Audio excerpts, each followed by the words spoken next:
Who is this? Who is this? What is this? Why is this? ये watching, ये दो चीजों के जरिए इंफॉर्मेशन डाटा ज्यादा आता है। आपको हैरत होगी, हुजूर सल्लल्लाहु ताला अलैहि वसल्लम के सीने को जिब्रील अलैहिस्सलाम ने चाक किया, देखा सबसे खूबसूरत दिल है, और फिर फरमाया फीहे आइनान तबसुरान व उज़नान तस्माआन। मैंने नबी के सीने को चाक किया तो खूबसूरत दिल देखा, उस दिल में दो आंखें थी जो बंद नहीं खुली हुई देख रही थी, और दो कान भी लगे थे जो सुन रहे थे।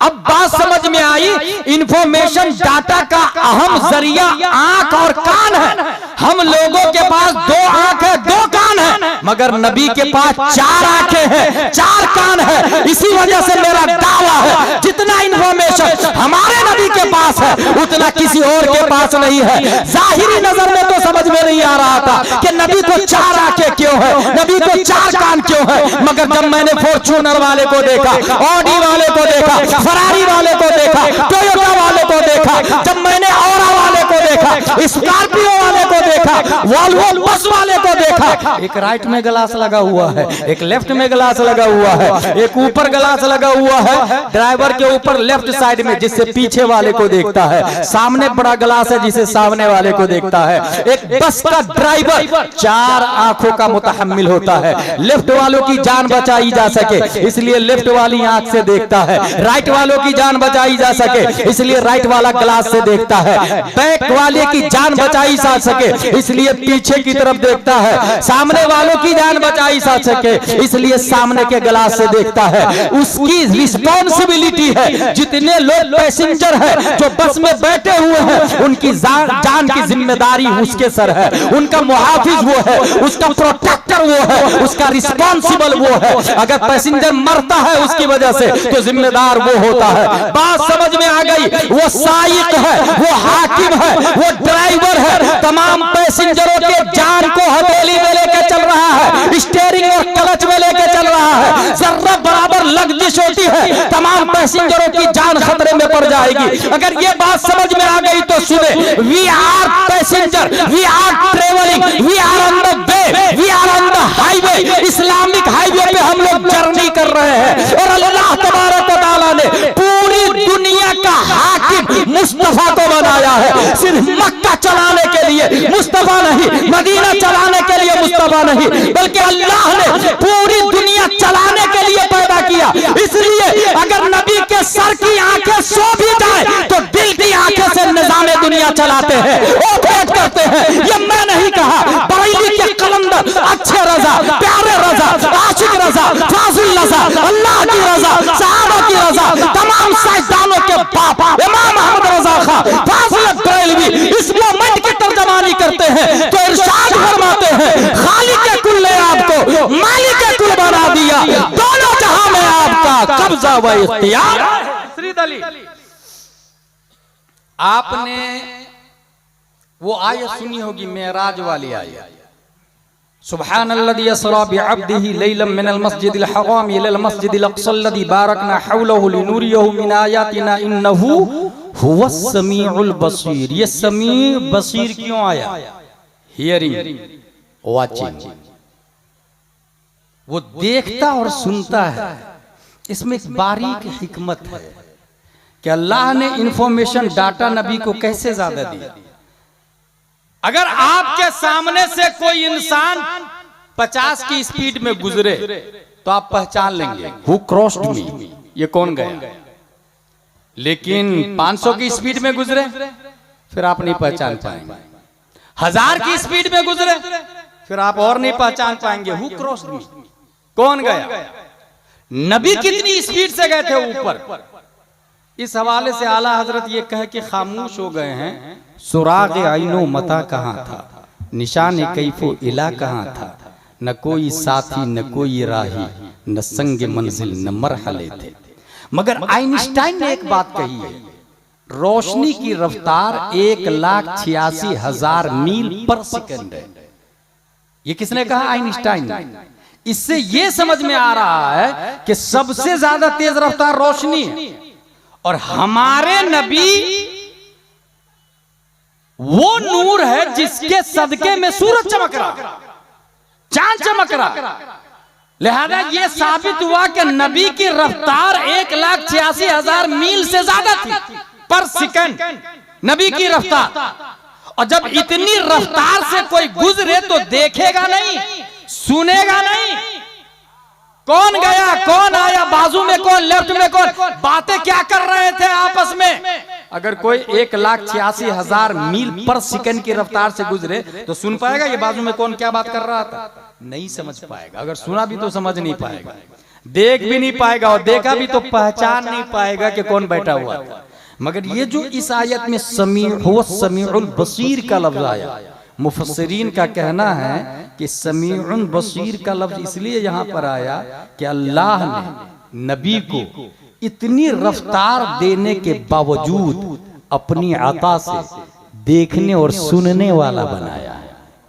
इस रफ्तारी के आलम में भी नबी देखते हुए जा रहे थे और सुनते हुए जा रहे थे। इसलिए हमारे नबी के पास जितना इंफॉर्मेशन डाटा उतना दुनिया के किसी एलन मस्क के पास नहीं हो सकता है। ये एक दूसरी दलील हुई। आप तीसरी दलील कुरान शरीफ। जिस वक्त कुरान शरीफ से पहले और भी आसमानी किताब है। आप लोग को पता है आसमानी किताबें कितनी है? कॉमन सेंस बोलेगा 4 आसमानी किताबें, गलत। 104 आसमानी किताबें। कितनी किताबें हैं? 104। बड़ी किताबों को किताब कहा जाता, छोटी किताबों को सहीफा कहा जाता। जिस वक्त तौरात नाजिल हुई तो मूसा अलैहिस्सलाम ने कहा, ए अल्लाह, मेरी उम्मत पढ़ेगी कैसे इतनी मोटी किताब? अल्लाह ताला ने फरमाया, मूसा, मैं इससे भी ज्यादा ज़ख़ीम किताब उतारने वाला हूं। मौला किस पर? फरमाया मोहम्मद सल्लल्लाहु अलैहि वसल्लम। मौला उनकी उम्मत पढ़ेगी कैसे? मेरी उम्मत की उम्र तो 500 साल, 600 साल, 700 साल होती। उनकी उम्मत की उम्र 80 साल, 60, 70, 80, 90, 100 साल के अंदर की होगी। उनकी उम्मत पढ़ेगी कैसे? अल्लाह ताला ने फरमाया, वलक़द यस्सरनल कुरान लिज़्ज़िक्रि फ़हल मिन मुद्दकिर। ऐ मूसा, मैं उस किताब को इतना आसान कर दूंगा कि उम्मत मुहम्मदिया का बच्चा दारुल उलूम अहले सुन्नत गौसिया रज़विया में दाखिला करा ले तो पूरे 30 पारे को अपनी छाती में महफूज कर लेगा। वलक़द यस्सरनल कुरान लिज़्ज़िक्रि। ये जो कुरान शरीफ है, इंफॉर्मेशन डाटा का खजाना, इससे ज्यादा खजाना इसके किसी और किताब के अंदर नहीं। आप लोगों ने वो देखा होगा, हुजूर सल्लल्लाहु ताला अलैहि वसल्लम के बारे में सुना होगा कि हुजूर सल्लल्लाहु अलैहि वसल्लम ने दरख्त को बुलाया था, सुना? लेकिन ये बड़ा मौजज़ा नहीं है नबी का। हुजूर सल्लल्लाहु अलैहि वसल्लम ने चांद को फाड़ा, ये बड़ा मौजज़ा नहीं है। नबी का सबसे बड़ा मौजज़ा कुरान शरीफ है, सबसे बड़ा मौजज़ा। ये तो हमारी कम नसीबी है कि एक बाबा को उधर बैठा दूं और एक बाबा को इधर बैठा दूं, और इधर वाले बाबा औरतों की लाइन लगी हुई, मर्दों की लाइन लगी हुई, तावीज लेने के लिए, पानी दम कराने के लिए। कोई शरारत करे तो माँ बहन की गाली देके भगा भी देता। कोई कहे कि 3 साल से मेरा बच्चा जिन्नात से परेशान है, वो तावीज भी देता। भीड़ लगी हुई। इधर वाला किसी को तावीज नहीं देता, पानी पे दम भी नहीं करता। बस जब मुअज्जिन हय्या अलल फलाह कहता है वो मस्जिद चला जाता है। पब्लिक किसको बड़ा बाबा मानेगी? पब्लिक किसको वली मानती? पब्लिक किसके गिर्द भीड़ लगाती? पब्लिक किसको नजराना देती? उधर वाले। यही लॉजिक है। ये बहुत बड़ी कम नसीबी है मुसलमानों की, बहुत बड़ी कम नसीबी। इस्लामिक दुनिया में सबसे बड़ा पोस्ट बाबागिरी नहीं, वो नाजरा खां भी करता है। जिसको उर्दू अरबी आती है वो भी करता है। सबसे बड़ा पोस्ट मुफ्ती का पोस्ट है। मगर आपको हैरत होगी, फतवा देने का 1 रुपया भी कोई नजराना नहीं देता। 1 रुपया भी कोई नजराना देता नहीं, और नहीं लिया जाता है। जबकि सबसे बड़ा पोस्ट मुफ्ती का पोस्ट। उधर वाले बाबा बड़े नहीं, इधर वाले बड़े। दलील गौसे आज़म रज़ियल्लाहु ताला अन्हु फरमाते, करामतुल वली अन यकून क़ौलुहु व फ़िअलुहु मुताबिक़न लिक़ौलिही व फ़िअलिही सल्लल्लाहु अलैहि वसल्लम। वली की सबसे बड़ी करामत यह है कि उनकी बात नबी की बात के मुताबिक हो और उनका काम नबी के काम के मुताबिक हो। इधर वाले गाली देके हराम काम भी कर लेते, मगर इधर वाले हराम से दूर हलाल काम करते और पांचों वक्त की नमाज पाबंदी से पढ़ते, खिलाफे शरा काम नहीं करते। बड़े वाली वो नहीं, बड़े वाली ये है। मगर साइकोलॉजी देखे कैसी बनी हुई है। मैं अपने खंडवा की बात बताता हूं। हमारे खंडवा में एक बाबा है। वो बाबा क्या करता, अपने घर के ऊपर जहां बैठता है उसके ऊपर एक ताक बना के रखा। कोई आदमी आया, बाबा मेरी बेटी 5 साल से जिन्नात से परेशान, 5 साल से 11,000 रुपया लगा, जिन्नात को मार डालूंगा मैं, खत्म कर दूंगा। ठीक है बाबा, 11,000 दिया। बोले पपैया लेकर के आओ, पपैया लेकर के आता। वो पपैया सीधे उसी ताक में रखता है, फिर उठता है दरवाजे से कहता है कि मैं वुजू करके आ रहा हूं। वो जाता वुजू करने, अंदर से पपैया जहां रखा हुआ है ताक में ना, बाहर पर्दा भी लगा दिया। पर्दा खोलेंगे, पपैया रखेगा ताक में। पपैया के पीछे दीवार नहीं है, कवर लगा हुआ प्लास्टिक का, पेपर लगा हुआ, पेपर, कागज का पेपर। वो सीधे ब्लड में इंजेक्शन भरता है और पपैये में इंजेक्ट करता है पीछे से। वापस आता, वजीफा देता, कुछ देर बैठता और उसको कहता कि ये पपैया घर की छत पे रखना और सुबह सुबह कोई देखे ना, सूरज निकलने से पहले काटना। अगर खून निकल गया तो समझ जाओ जिन्नात मर गया। देखा कितना भयानक लॉलीपॉप दिया। अब पब्लिक बेवकूफ है, जा रही है उसके पास। मैं देखता हूं कि लाइन लगी हुई है। वो है नाजरा खां, नाजरा खां है और घूम रहा है, से पता, स्कॉर्पियो से घूम रहा है। दरसे निजामी पढ़ा, जामियातुर रजा, जमदशाही, रोनाई, अशरफिया, अमजदिया। उसकी तनख्वाह 10-15 हजार रुपये, 20,000 रुपये, वो भी न जाने कितनी फाइट करना पड़ रही है उसको। मगर जो नाजरा खां है और ताबीज दिया और ऐसा झूठ बोल के स्कॉर्पियो में घूम रहा, पब्लिक की बेवकूफ। BUM, MBA, MD, DM सबका ग्रेड है, सबकी फीस अलग अलग, मगर हर कुर्ता पजामा टोपी वाले मौलाना साहब। गलत भाई, इसमें भी ग्रेड क्यों नहीं बना रहे आप? नाजरा खां अलग है, हाफिज अलग है, कारी अलग है, आलिम अलग है, मुफ्ती अलग है, मुहक्किक अलग है, मुजद्दिद अलग है, मुफस्सिर अलग है, मुशर्रिह अलग है, मुहश्शी अलग है, मातिन अलग है, और सबकी तनख्वाह भी अलग अलग होनी चाहिए ना। हर कुर्ता पजामा टोपी वाले मौलाना साहब। इसी वजह से ये जो हालात है हमारी निगाहों के सामने में, इंफॉर्मेशन अपने आप में। ये तो आज इसने बोला ना, एलन मस्क ने कितने में खरीदा? 44 बिलियन में। हुजूर सल्लल्लाहु ताला अलैहि वसल्लम पर जो कुरान नाजिल हुआ उसके अंदर एक आयत है, वल्लदीना उतुल इल्म दरजात। जिसके पास इंफॉर्मेशन डाटा है, अल्लाह ने उसका दर्जा बुलंद कर दिया है। वल्लदीना उतुल इल्म दरजात, 1400 साल पहले की बात है, कुरान शरीफ के अंदर आया। इसका मतलब ये हुआ कि कुरान शरीफ इंफॉर्मेशन का खजाना है, चश्मा है। समझने की जरूरत, पढ़ने की जरूरत। हमें ग्रीडी में अगर आप सर्वे करें ना, तो तकरीबन मेरे ख्याल से 20% लोग हैं जो कुरान शरीफ पढ़ना जानते हैं, 20%। मगर आपको हैरत होगी, वो 20% में 98% समझना नहीं जानते हैं। वो तर्जमा भी नहीं पढ़ सकते हैं, सिर्फ पढ़ना जानते हैं। भाई साहब, कुरान शरीफ पढ़ने का नाम दीनी तालीम है, ये किसने कह दिया? कहां लिखा? Reading Holi Quran that is not Islamic education bro. Understanding Holi Quran that is true Islamic education. Quran पढ़ने का नाम दीनी तालीम नहीं, कुरान समझने का नाम दीनी तालीम है। अगर मैं आपसे कहूं वजू में कितने फराइज है, आप बता देंगे 4, मगर ये पूछूं कहां लिखा हुआ है, नहीं बता पाएंगे। अल्लाह एक है, सबको पता है, कहां या कुरान शरीफ में बताएं आप? अल्लाह एक होने की दलील आपको कुरान से नहीं याद? अच्छा, ये फर्क अपने यहां और अरब में है।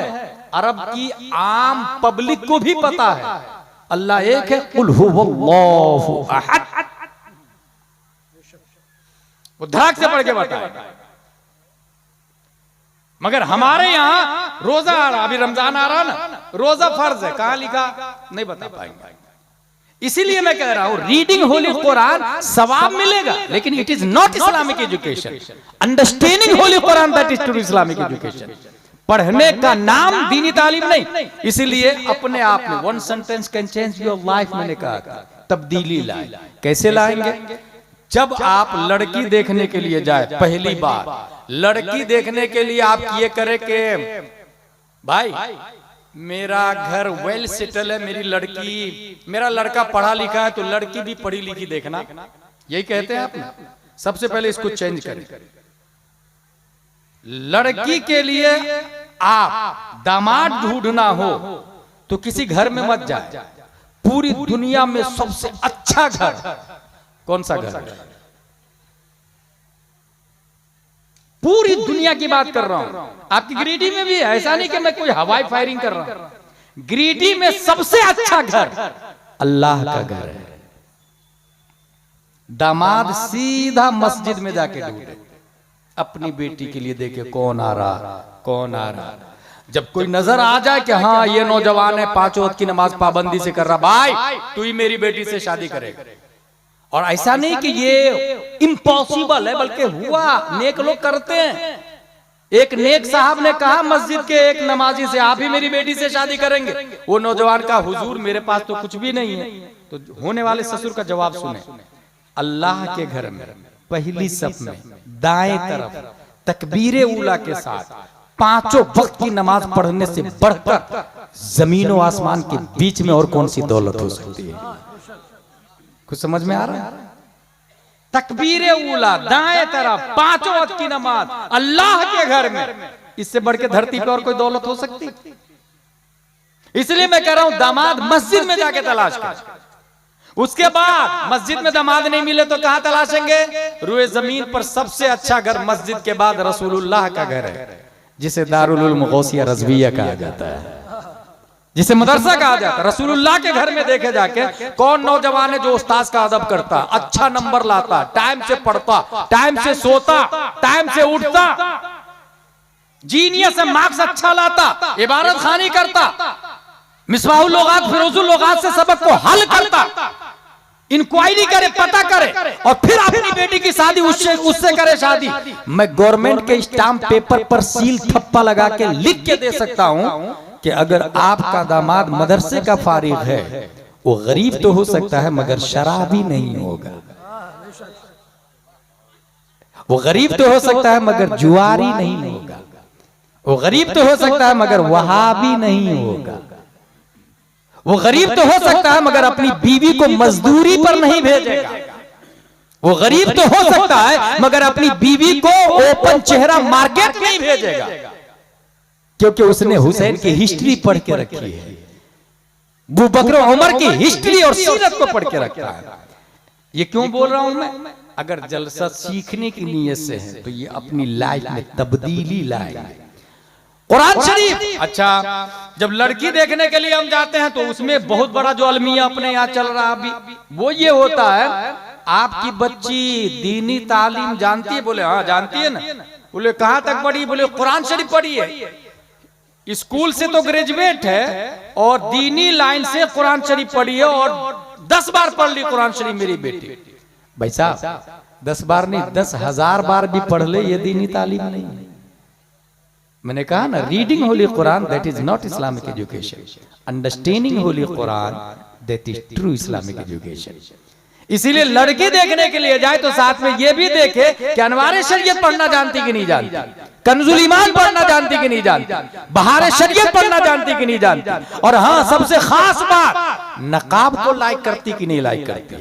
क्योंकि पूरे 1400 साल हिस्ट्री का मुताला किया मैंने, खा वो उमर बिन अब्दुल अजीज हो, इमाम मोहम्मद बिन इदरीस शाफई हो, या अबू मंसूर मातुरीदी हो, या अबू हामिद अल असफराइनी हो, या इमाम गजाली हो, या इमाम फखरुद्दीन राजी हो, या इमाम तकीयुद्दीन दकीक हो, या इमाम ज़ैनुद्दीन इराकी हो, या मुल्ला अली कारी हो, या अल्लामा जलालुद्दीन सुयूती हो, या मुजद्दिद अल-फसानी हो, या औरंगजेब अलैहिर्रहमा हो, या मुहिब्बे रसूल बदायूनी हो, या शाह अब्दुल हक मुहद्दिस देहलवी हो, या फिर ताजुश शरिया अख्तर रजा खान हो, या मुफ्ती आजम हो, या आला हजरत हो, या सदरुश शरिया हो, या हाफिज मिल्लत हो, या मुजाहिद मिल्लत हो, या अल्लामा सिराजुल हुदा गयावी हो। ये जितने उलमाए किराम हैं, औलियाए किराम हैं, इनकी माओ की हिस्ट्री निकाल के देखे, एक भी माँ ऐसी नहीं थी जो जींस पहन रही थी, जो टी शर्ट पहन रही थी, जो बगैर नकाब के मार्केट में घूम रही थी। इन तमाम की माएं नकाब को पसंद करने वाली और नकाब को पहनने वाली थी।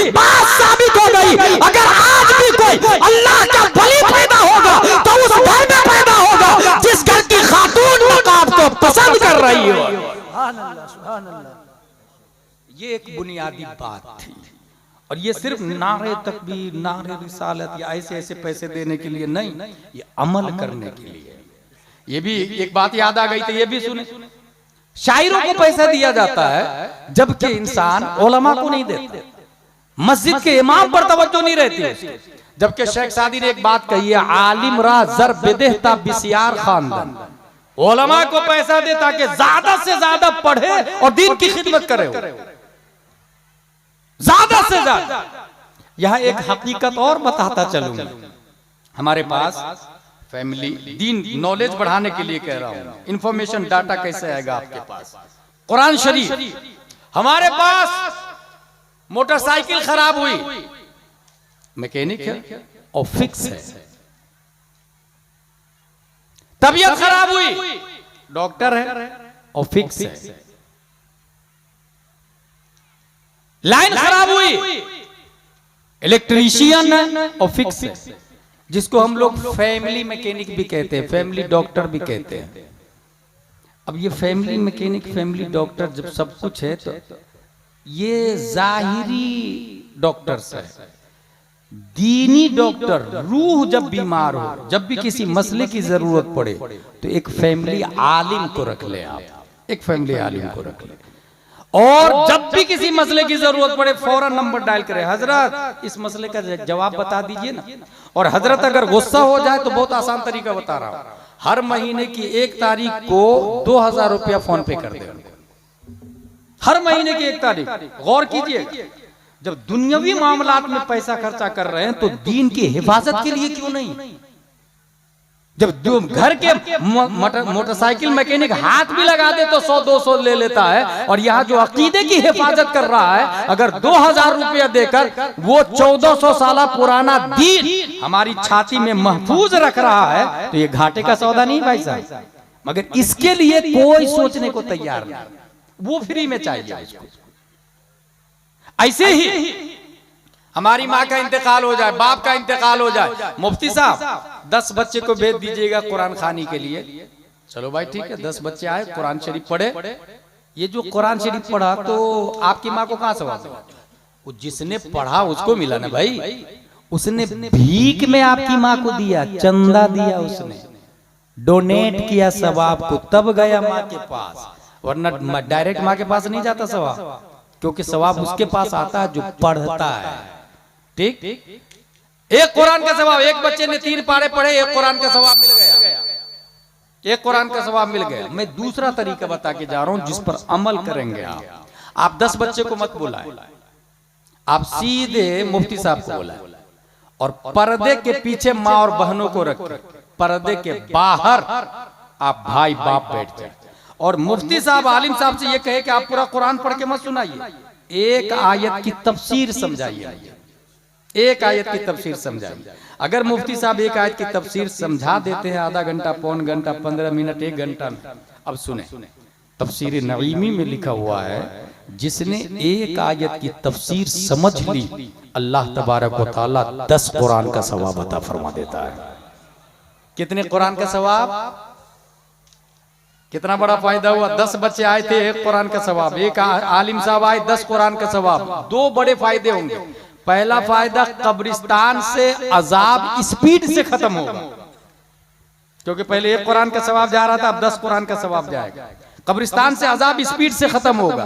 और दूसरा फायदा, आबादी से जहालत स्पीड से खत्म हो जाएगी, क्योंकि एक आयत की तफसीर आपने समझ ली तो एक आयत का आप आलिम बन गए, एक आयत का इल्म आ गया आपके पास, एक आयत की तफसीर आ गई आपके पास, और इसी तरीके से धीरे धीरे धीरे आपके पास तफसीर आती चली जाएगी, इल्म आता चला जाएगा। अब काबिल गौर यह है कि जिस घर में आलिम साहब की आमदो रफ्त होती है, दुरूद शरीफ पढ़े, अल्लाहुम्मा सल्ली अला सय्यदना व मौलाना मुहम्मद व आलिहि व सहबी बारिक वसल्लम, सलातु व सलाम अलैका या रसूल अल्लाह। एक आयत की तफसीर समझा दी। अब जिस घर में आलिम साहब की आमदो रफ्त होती है महीने में 1 बार, 2 महीने में 1 बार, उस घर की बच्चियां कभी काफिर के साथ भाग के शादी नहीं करती है। ये जो अभी तकरीबन 10 लाख मुस्लिम बच्चियां काफिर हो गई है, मुर्तद हो गई है, वो हमारी बच्चियां थी भाई साहब। आपको शऊर भी नहीं है, पड़ोसी की बच्ची जा रही है तो आप कह रहे मेरी बच्ची सेफ है, और जब आपकी बच्ची जाती है तो वो कहता है मेरी बच्ची सेफ। ये 10 लाख बच्चियां जो गई है, इसके जिम्मेदार कौन है? हम और आप है। जिस घर में उलमा की आमदोरफ्त होती है तफसीर के लिए, नसीहत के लिए, वाज के लिए, उसकी बच्चियां कभी काफिर के साथ भाग के नहीं शादी करती। आप हिस्ट्री उठा के देख सकते हैं। इसका मतलब उलमा की आमदोरफ्त से बच्चियों की इज्जत भी महफूज रहेगी और घर वालों का अकीदा और ईमान भी महफूज रहेगा।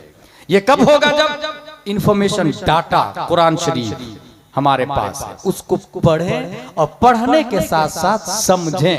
नीस हिंदुस्तान के जितने मदरसे हाफिज पैदा कर रहे हैं, उन्हें ये अकाबिर की तरफ से ये मशवरा है कि हिफ्ज के साथ साथ मसाइल की किताब भी पढ़ाएं।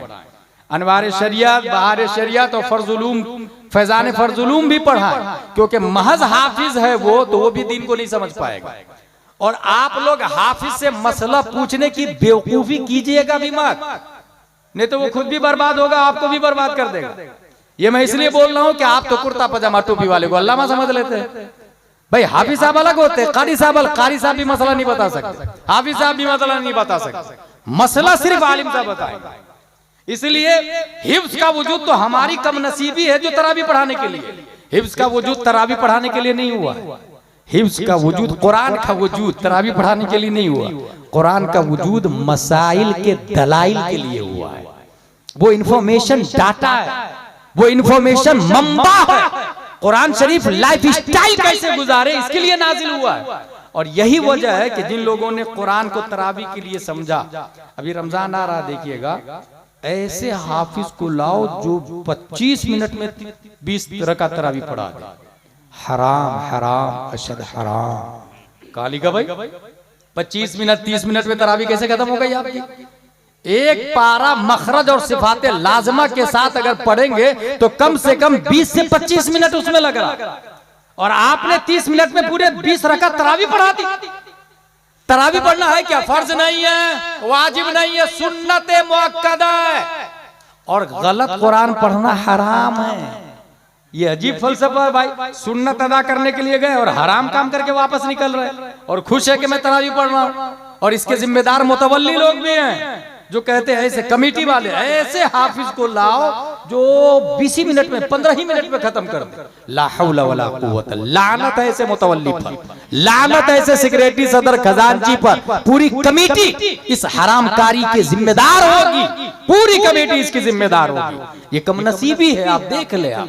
और जिस मस्जिद का की निजामत उलमा के अंडर में है, उस मस्जिद में हरगिज ऐसा नहीं होता है। जिस मदरसे में किसी आलिम दीन की चलती है, उस मस्जिद में ऐसा नहीं होता। इसलिए कुरान शरीफ हर हर्फ उसके मखरज और सिफाते लाज़िमा के साथ पढ़ना जरूरी है। ये मेरी बुनियादी बात हो गई। मैं अपनी गुफ्तगू को खत्म कर रहा हूँ। यहाँ एक खास पहलू ये है कि नबी के बाद सबसे ज्यादा इंफॉर्मेशन डाटा किसके पास है? लिसन टू मी अगेन, हजरत नकीब साहब, नबी के बाद सबसे ज्यादा इंफॉर्मेशन डाटा किसके पास है? ये एक दूसरा सवाल है। यहां से दो ग्रुप बना। एक ग्रुप है मौलाइयों का, वो कहते हैं नबी के बाद सबसे ज्यादा इंफॉर्मेशन डाटा हजरत अली के पास है। दूसरा ग्रुप है अहले सुन्नत व जमात का, वो कहते हैं नबी के बाद सबसे ज्यादा इंफॉर्मेशन डाटा हजरत अबू बकर सिद्दीक रज़ियल्लाहु ताला अन्हु के पास है। यहीं से डिवाइडिंग हुई। यहाँ पर सिर्फ एक हदीस बता दूं, ये बुखारी शरीफ है।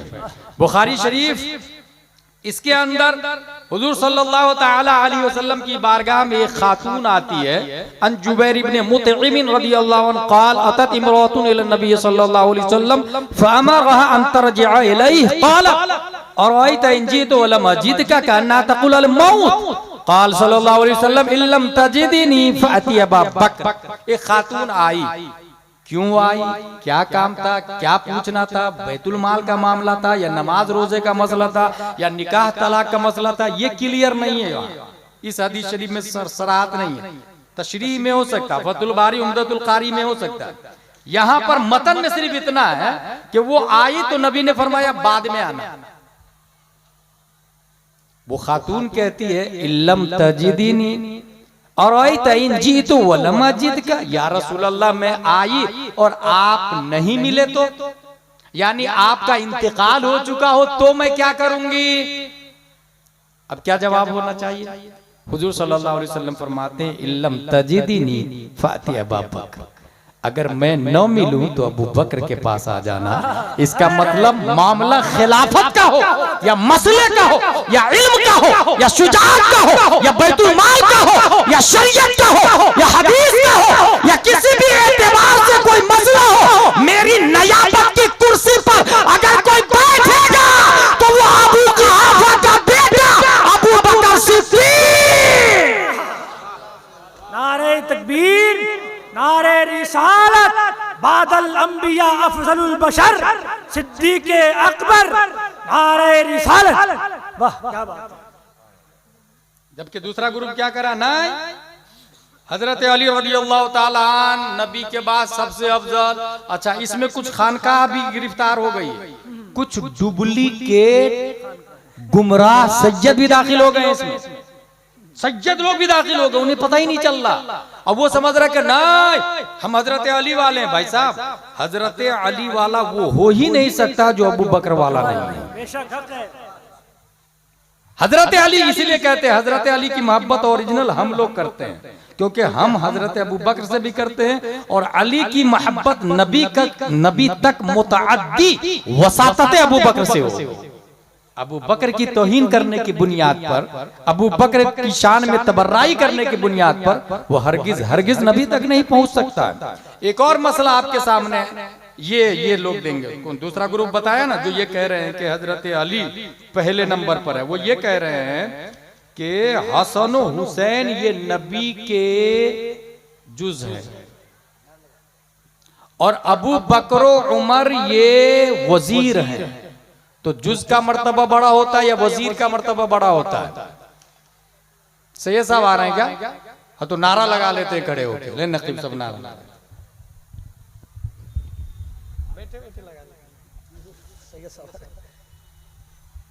नारे तकबीर, खड़े हो जाए, खड़े होकर इस्तेकबाल कर ले। सैयद साहब आ रहे हैं। नारे तकबीर, नारे रिसालत, औलादे गौसे आजम हुजूर सैयद मुकीमुर रहमान साहब क़िबला, उलमाए अहले सुन्नत, फैज़ान हुजूर ताजु शरिया। नारे तकबीर, नारे रिसालत, हुजूर सैयद मुकीमुर रहमान साहब क़िबला, औलादे गौसे आजम, आले रसूल, बाग़े ज़हरा के फूल। नारे तकबीर, नारे रिसालत, उलमाए अहले सुन्नत, फैज़ान हुजूर ताजु शरिया, हुजूर सैयद मुकीमुर रहमान साहब क़िबला। नारे तकबीर, नारे रिसालत।